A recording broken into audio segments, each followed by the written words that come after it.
Coach Mike McConathy, our Demon basketball coach, with a team that gets to play at home twice this week.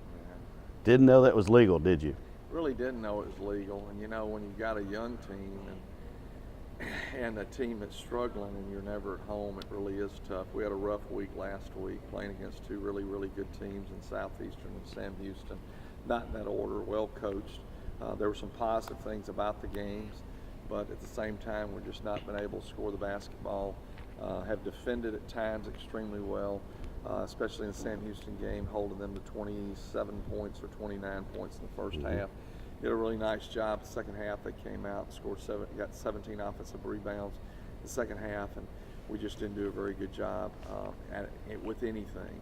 Ishmael Lane had two really nice games. Prior to that game and the other, we averaged 21 and 15, and then comes back and in the latest Southeastern game got, had a small injury. He was held to 4 points and no rebounds. But what's going on with Demon basketball? You know, you can't put your finger on it, but we played extremely good first halves and not very good second halves. And it goes back that our inability to play the way we've always played with waves. And that's why we can't keep the intensity up. I'm very hopeful that within the next week that we'll be able to get back to our waves. And you know, that's not a knock on our players, but it's positional. If you don't have the right people in the right positions, you can't play the waves. You go back to Keenan Jones and Tyrone Mitchell. Keenan Jones arguably could have played and had unbelievable numbers, but he was phenomenal, and they were the point guard tandem. And that takes you back a long time, but that's a great example of two great point guards that we had years ago together, but understood what we were doing. And I can take you a little further back in a conversation I had with one of my sons last night talking about Michael Byers-Dawson. Was a phenomenal player, but he couldn't play at the level he needed to defensively because offensively he was such a great player. Michael Byers was just a great offensive player, as good offensive player as I'll ever coach. But we've got to get back to where we're playing those ways, because we're all sitting in the office scratching our heads and saying we're doing a great job first half, but it's not happening in the second half. Well, it's because we got guys trying to play more minutes than they're capable of playing. I mean, when, Doug, in 19 years have you seen a guy play 40 minutes? You've seen it in the last month, and that's just not the norm. It doesn't fit what we're trying to do. Even though we haven't been running the ball, we need to be running to gain advantage, and then if we don't get anything, then get into our offense. So that's kind of where we're headed back towards. And you know, someone could say, well, you should have already been doing it, but if you don't have the right people positionally, you can't do it. And I'm kind of repeating myself there, but that was the, what would you say, I was going to find myself yesterday after church. I don't think I found myself. I found the thought process of that, what we have to do, because these young men are playing hard. They are competing. We are having trouble scoring. That would be the greatest overstatement if I said we could score the basketball ever, when you think about the how high level we've scored to right now. We're just not making shots. And got to find a way to get some steals, get some easy buckets to gain some confidence, because athletically there's some really nice pieces. We've just not been able to get them in the right place. And the other part of it is so many of these guys are brand new, first-year players, and that's new experiences for them. But as they're going forward, you have to evaluate them. It's one thing evaluating them when you're recruiting them and when you're practicing with a full roster. Suddenly you don't have a full roster, their roles have broadened, and you're trying to figure out just what can this player do, what can he not do, how long can he go. So, well, a great example of that is Jimmy Ott is a guy that's got all these tools, and we kind of tinkered with moving him to the point, and it's kind of really got him off balance. So we moved Caleb to the point for right now, which, you know, I mean, it was his first night out. He played 15 minutes the other night. I mean, you know, he competed, and, you know, he'll continue to get better, but that's not his true position. But you can't play C.J. Jones. My heart goes out to him, because we've asked him to do something that's really and truly not humanly possible. But, you know, I mean, what you're saying is, I was asked a question yesterday. do you feel like you have Division I basketball players? Now that's kind of a hard question because you start, yeah, they are. They definitely are. I mean, Larry Owens, Darian Dixon, C.J. Jones, Caleb, Jimmy Ott, DeAndre, Isaiah, all those. DeAndre Love, just hopeful will be back this week. And, that's a really huge piece, a 21-point score out of junior college, averaged almost 9 rebounds a game and shot 51% from the 3-point line. We'd like those numbers, wouldn't we, in any game? But we do have Division I players, because a lot of times people, when you're struggling, they say, well, you don't have good enough players. We do, but the youth, the tough schedule early, the injuries, the other complicated situations that we've gone through this year has kind of created a situation to where we're trying to find ourselves.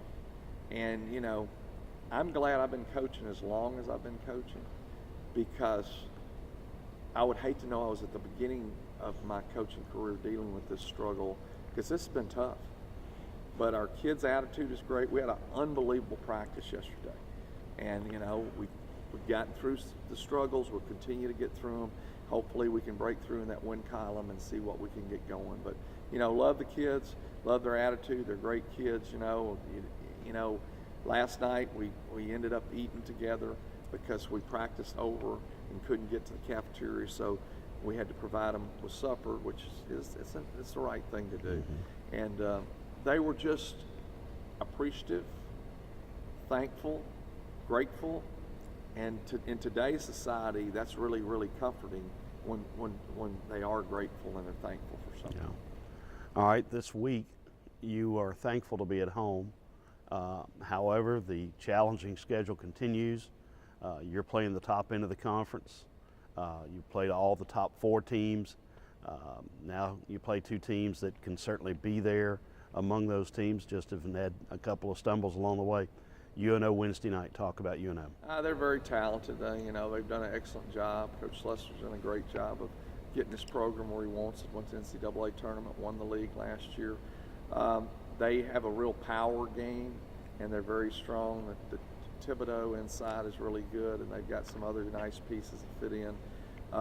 They're gonna try to out tough you, out hustle you, out pound you, and the way things are, physicality, it's a tough deal, because on any given night you really don't know how the game will evolve. I thought the Southeastern game the other night was a bloodbath.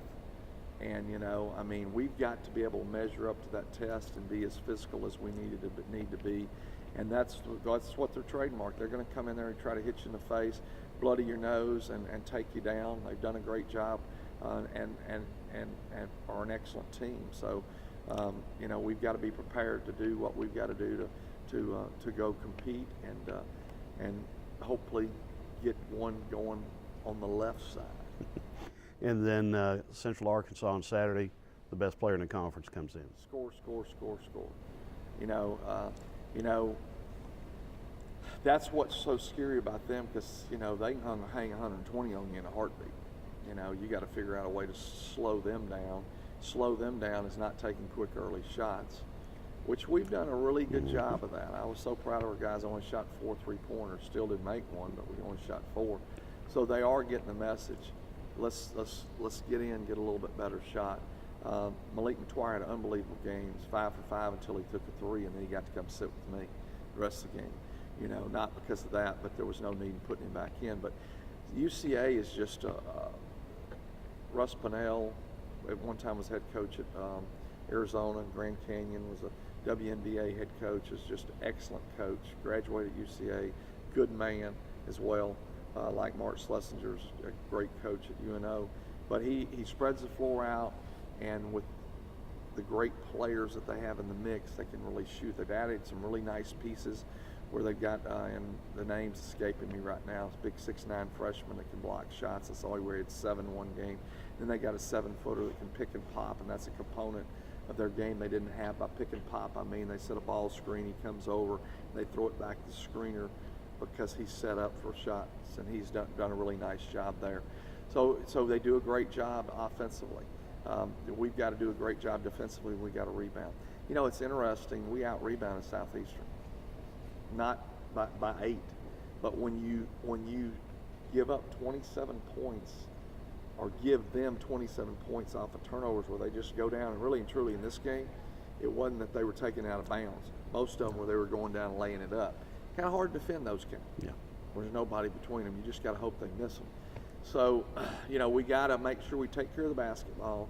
We got to take good shots. We got to defend, and we got to rebound, and hopefully we can get back in a situation where we can rotate some people and keep our defensive pressure up. Because I think we've done a great job, a lot better job defensively compared to in previous years. Wednesday night's Greek night. Do you know any of the Greek alphabet? I think I was beta. That would be it. That's all I know to say. Okay. I don't really know a lot about the Greek. All right. But I hear a lot about it when you're dealing with it on the bus driving to the next game. But my wife was a sorority lady, so I do not remember that she had Greek letters too. You'd know what sorority it was? It was Alpha Chi Omega. You thought you were going to catch me. I did. Well, I was trying to bait you a little bit. You did, effectively. Now I'm going to ask you about something you know a lot about. Cooking. Saturday is the chili cook-off. Any tips for the teams? Well, Mike had asked me to be in it. I hadn't told him no and hadn't told him yes. But I was thinking about it when I woke up at some point this morning, about 4, that maybe I do need to do that, because maybe it would show my ability to complete a task and get it done. But I don't know. I know that they always have a lot of fun with that. The weather's supposed to be cold today and tomorrow. I don't know how it's going to be this weekend, but it wasn't real cold out there when I walked in. Well, hot chili will solve that. That's right. Thanks, Coach.